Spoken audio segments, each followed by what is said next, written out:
যে আনারসকে আমরা কেবল মৌসুমী আর দামে একটু সস্তা ফল বলেই মনে করি, জানলে অবাক হবেন সেই আনারস দিয়ে বিশ্ববাজারে চলছে বিলিয়ন ডলারের ব্যবসা।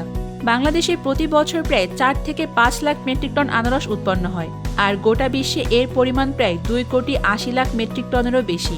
তবে আমরা সাধারণত আনারস বলতে কেবল বাজার থেকে কিনে আনা তাজা ফলকেই বুঝি, কিন্তু উন্নত দেশগুলোতে এই আনারস দিয়ে যা করা হয় তা আমাদের অনেকের ধারণারই বাইরে। হাজার হাজার একর জমিতে আধুনিক চাষাবাদ থেকে শুরু করে বিশাল বিশাল ফ্যাক্টরিতে আনারস দিয়ে তৈরি করা হয় এমন সব পণ্য যা সারা বিশ্বের সুপার শপগুলোতে রাজত্ব করছে। আজকে আপনাদেরকে দেখাবো কিভাবে বাইরের দেশগুলোতে আধুনিক পদ্ধতিতে আনারস চাষ করে এবং কিভাবে লক্ষ লক্ষ আনারস ফ্যাক্টরিদের প্রসেস হয়ে অসাধারণ সব খাবারে পরিণত হয়। অনেক মানুষই জানে আনারস শুধুমাত্র পাহাড় বা সমতল অঞ্চলে চাষ করা হয়, কিন্তু জানলে অবাক হবেন এখন বিশ্বের অনেক মরুভূমির দেশেও আনারস চাষ করা হচ্ছে। ইরান, আরব আমিরাত, এমনকি মধ্যপ্রাচ্যের অনেক দেশেও মরুভূমির তপ্তবালিতে আনারস ফলে বিশ্বকে পুরো তাক লাগিয়ে দিয়েছে। মরুভূমিতে আনারস চাষ করা হয় গ্রিন হাউস বা নিয়ন্ত্রিত পরিবেশে। সেখানে ড্রিপ ইরিগেশন বা ফোটা ফোটা পদ্ধতির মাধ্যমে সরাসরি গাছের গোড়ায় পানি এবং পুষ্টি পৌঁছে দেওয়া হয়, ফলে মরুভূমির তীব্র গরমেও আনারস বাগানে সতেজ থাকে। একসময় যে মরুভূমিতে সামান্য ঘাস জন্মানো অসম্ভব ছিল, সেখানেই আজ টনকে টন আনারস চাষ করা হয়। তবে তুরস্কে আনারস চাষ একেবারেই আলাদা। সেখানে মাইলের পর মাইল বিস্তৃত জমিতে আধুনিক ট্রাক্টর ব্যবহার করে জমি প্রস্তুত করা হয়। রোপণের ক্ষেত্রে তারা ব্যবহার করে অটোমেটেড প্লান্টিং মেশিন, যা ঘন্টায় হাজার হাজার চারা নিখুঁতভাবেই রোপণ করতে পারে। এমনকি পোকা দমন এবং সার দেওয়ার জন্য সেখানে ড্রোন ব্যবহার করা হয়। আর ফসল তোলার সময় তো বিশালাকার হারভেস্টার মেশিন মাটি থেকে আনারস তুলে নিয়ে আসে। মেশিনের ভেতরে আনারসের উপরের পাতাগুলোকে অটোমেটিকভাবে সেটে ফেলা হয় এবং ফলগুলো সরাসরি ট্রাকে লোড হয়ে চলে যায় প্রসেসিং ফ্যাক্টরিতে আনারস আসার পর প্রথম ধাপ হলো সেগুলোকে ওয়াশিং ইউনিটে পরিষ্কার করা। হাই প্রেশার ওয়াটার জেট এবং ব্রাশের মাধ্যমে আনারসের গায়ের সমস্ত ময়লা ধুয়ে ফেলা হয়।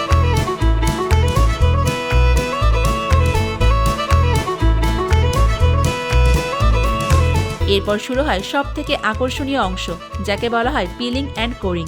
একটি বিশেষ মেশিন মাত্র কয়েক সেকেন্ডের মধ্যে আনারসের বাইরে শক্ত চামড়া ছাড়িয়ে ফেলে এবং মাঝখানের শক্ত অংশটিও বের করে দেয়। এরপরে আনারসগুলো বিভিন্ন ইউনিটে ভাগ হয়ে যায় ভিন্ন ভিন্ন পণ্য তৈরি করার জন্য। বিশ্ববাজারে আনারসের তৈরি পণ্যগুলোর মধ্যে সবথেকে জনপ্রিয় হলো টিনজাত আনারসের স্লাইস। বিদেশে তাজা আনারস কাটার ঝামেলা কেউ নিতে চায় না, তাই তারা এই টিনজাত আনারস বেশি পছন্দ করে। ফ্যাক্টরিতে আনারসগুলোকে নিখুঁত গোলাকার বা ছোট কিউব করে কেটে চিনি সিরাপে ভিজিয়ে ভ্যাকুয়াম করে টিনজাত করা হয়। এই প্রক্রিয়ায় আনারস 1 থেকে 2 বছর পর্যন্ত সতেজ থাকে। বিশ্বের সব বড় বড় পিৎজা শপ এবং বেকারিতে এই টিনজাত আনারস ছাড়া কাজই চলে না।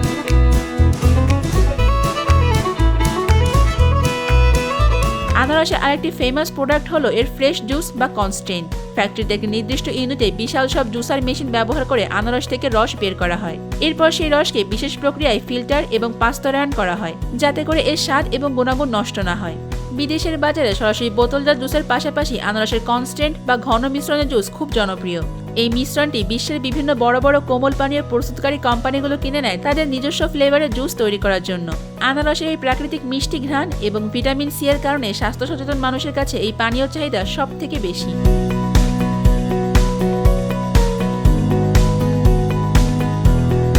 বর্তমান বিশ্ববাজারে সব থেকে বেশি চাহিদা আছে শুকনো আনারসের। এটি এক ধরনের স্বাস্থ্যকর স্ন্যাক্স। ফ্যাক্টরিতে আনারসের পাতলা স্লাইসগুলোকে কোল্ড ড্রাইং বা ডিহাইড্রেশন মেশিনে দেওয়া হয়। এই মেশিন আনারসের ভেতরে সমস্ত পানি শুষে নেয়, কিন্তু এর পুষ্টি গুণাগুণ একদম একই থাকে। এই শুকনো আনারসের টুকরোগুলো চিপসের মতোই মচমচে হয়। বিদেশে মানুষ কাজের ফাঁকে বা ভ্রমণের সময় পুষ্টিকর নাস্তা হিসেবে এটি খেতে খুব পছন্দ করে। এতে কোনো কৃত্রিম চিনি থাকে না বলে যারা ডায়েট করেন তাদের কাছে এটি আছে 1 নম্বরে।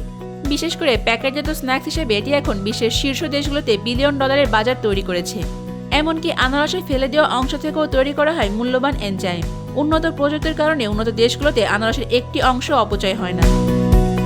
যে আনারসকে আমরা কেবল একটি সাধারণ ফল বলে মনে করি, সেই আনারস আসলে আধুনিক প্রক্রিয়াজাতকরণের মাধ্যমে বৈশ্বিক খাদ্য শিল্পে এক বিশাল জায়গা দখল করে আছে।